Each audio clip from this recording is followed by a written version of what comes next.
सज के सेजरिया पर जब गोरी बैठेली, अच्छा रही रही देहिया आपन जब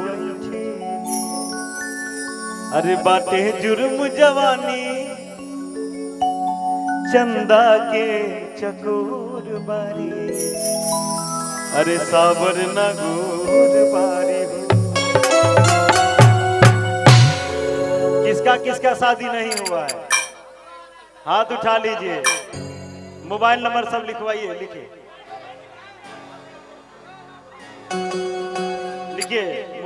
यही कारण है कि सब लोग बेरोजगार बैठे हुए हैं और कहेंगे नीतीश कुमार चचा वैकेंसी नहीं निकालते हैं।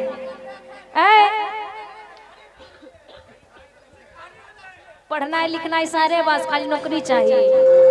जब तक छोकरी के चक्कर में रहिएगा तब तक नौकरी नहीं मिलेगा, ठीक ना? अरे जैसन सोच ले रहनी वैसन कन्या मोर बारी, बोलो डराम बारी हो। अरे जैसन सोच ले रहनी ये सोना, अरे वैसन धनिया मोर बारी, साबर न गोर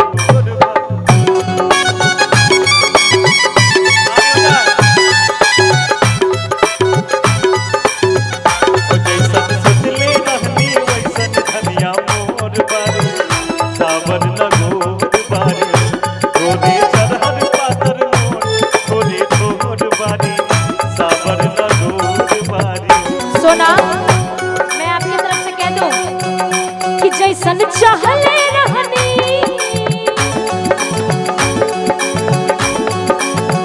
कि जैसन चाहले रहनी वैसन पियवा मोर बार, सावर न गोर बार हो।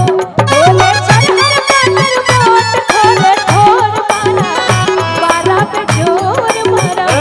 जैसन सोचले रहनी वैसन धनिया मोर बार, सावर न गोर बारी हो।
मैं लड़का नहीं हूँ, लड़की हूँ। कहेंगे आपके लिए, कह दे पक्का एक बार तुम कह दे। नेहा जी, ए हाय हेलो, उधर पूरा एकदम नहीं लड़ा रही है। जिधर देखो इश्क की बीमार बैठे हैं, कुछ खड़े भी हैं। जिधर देखो इश्क के बीमार बैठे हैं, हजारों कोरोना में मर गए, लाखों तैयार बैठे हैं। अब बर्बाद होते ही सब लड़कियां के चक्कर में, बर्बाद होती सब छोरी के चक्कर में, और घर में कहते कि पापा हम बेरोजगार बैठे। होठ में लाली लगाना तो लड़कियों की अदा होती है, होठ में लाली लगाना तो लड़कियों की अदा होती है, और जो इस अदा को प्यार समझ ले वो सबसे बड़ा गधा होता है, ठीक है? अच्छा, होठ में लाली लगाना अदा होता है? अदा होता है। ये कौन सा अदा होता है? अदा होता है। हमको लगता है सबसे बड़ा गधा होता है। वही जो समझता है वही गधा होता है। कहेंगे अरे बारा निकला गया पलम जी के बोलिया, हमको सचने में डर लगता है कि जब से लिया गिल बारे आपन घरे डोलिया। और का कि बन के हमरा जिंदगी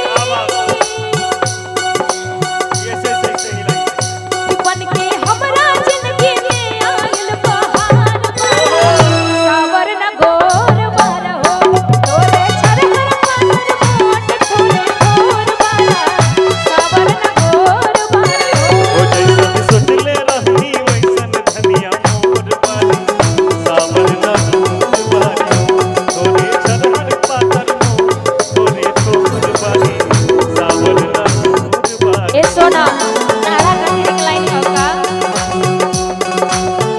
मजा ला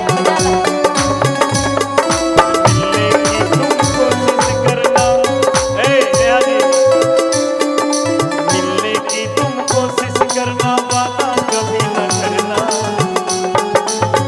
ए भैया एकदम जो वादा किया उसका वादा एकदम टूटा 100% टूटा है ना।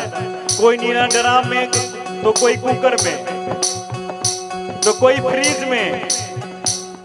अरे मिलने की तुम कोशिश करना वादा कभी न करना मिलने की तुम कोशिश करना वादा कभी न करना वादा तो टूट जाता है वादा तो टूट जाता है वादा तो टूट जाता है वादा तो टूट जाता है। लेकिन यही में कहो वो लड़की खातिर जे अपना पति के 15 टुकड़ा पहले बाड़ी ओकरा खातिर कहवे दोस्तों इस जमाने को क्या हो गया देखिए क्या दोस्तों इस जमाने को क्या हो गया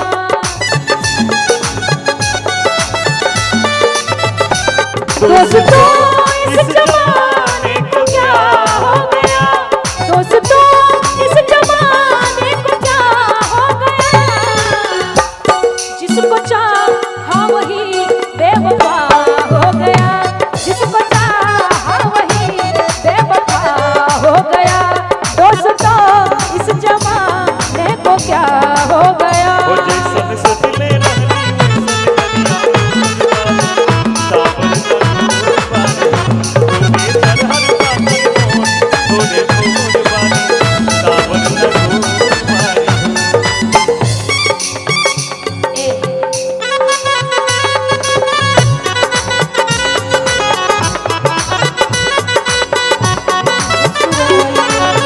इश्क और प्यार का इश्क और प्यार का मजा लीजिए और थोड़ा इंतजार का मजा लीजिए थोड़ा इंतजार का मजा लीजिए।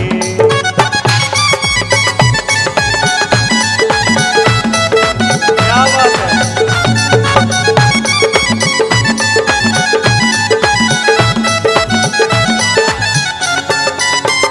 कहब अपना राजा जी खातिर का सावरी सुरतिया मोहनी मुरतिया जरूर देखिएगा बड़ा नीक लागी उनकी मीठी मीठी बोलिया सावरी सुरतिया मोहनी मुरतिया बड़ा नीक लागी उनकी मीठी मीठी बोलिया मुस्की बना जाके लुभा गईनी मुस्की बना जाके लुभा गईनी सोचले रही हम वैसन सखी रे बरपा गईनी सकीना मैडम सोचले रही हम वैसन सखी रे बरपा गईनी तोरे छरहर पातर मोट तोरे तोर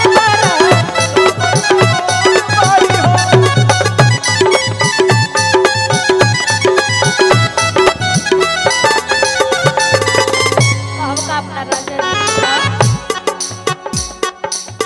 दिलवा के हाल हमसे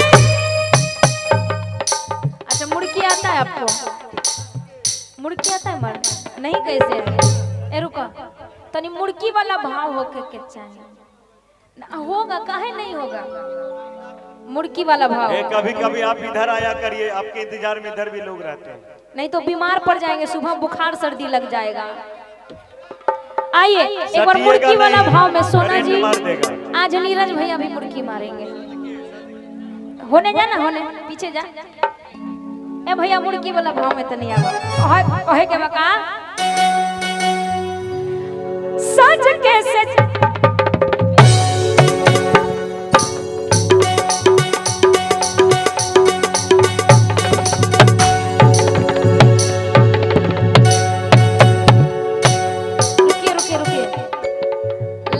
मच्छर उच्छर काट लिया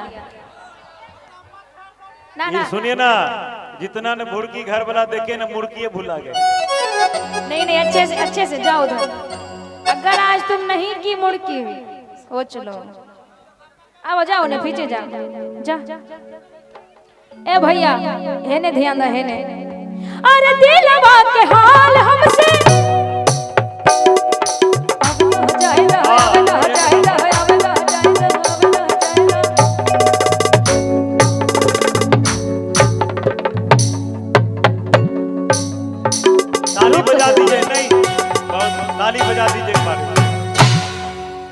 छोटका छोड़ा टोपी वाला बहुत खचरा। आंगनबाड़ी में पढ़ती है, आनी बाड़ी में पढ़ती है, इसलिए पास नहीं कर पा रही है। सब पास हो गया है। ए तुम जाओ जाओ। सब इंटर का एग्जाम लग रहा है, दे रही है। नहीं जाओगी, नीचे भेज देंगे। हाँ पियर फराक वाली का बाड़ी है, जा होने जा।